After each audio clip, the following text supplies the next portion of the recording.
துணை நிலை ஆளுநரின் தலையீடு இல்லாத முழுமையான மாநில அந்தஸ்தை பெற சட்டப்படி 100% முயற்சிப்போம். நமது டிவிகே அரசு அமைந்த 6 மாதங்களில் உள்ளாட்சி தேர்தல்கள் நடத்தப்படும்.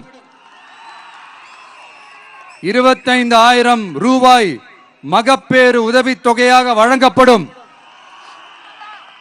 அனைத்து அரசு வேலைகளில் உள்ள காலி பணியிடங்களும் நிரப்பப்படும்.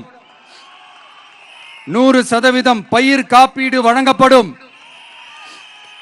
மீன்பிடிக்க செல்வோருக்கு லிட்டருக்கு ரூபாய் 20 டீசல் மானியம் வழங்கப்படும்.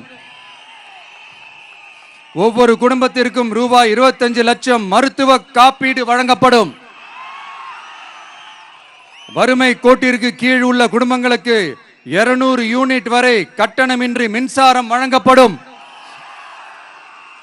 State university, Puducherry university of applied sciences and arts உருவாக்கப்படும். காரைக்கால், மாஹே மற்றும் ஏனாம் ஆகிய பகுதிகளில் 25% வளர்ச்சி செலவினங்களுக்கு உத்தரவாதம் அளிக்கப்படும்.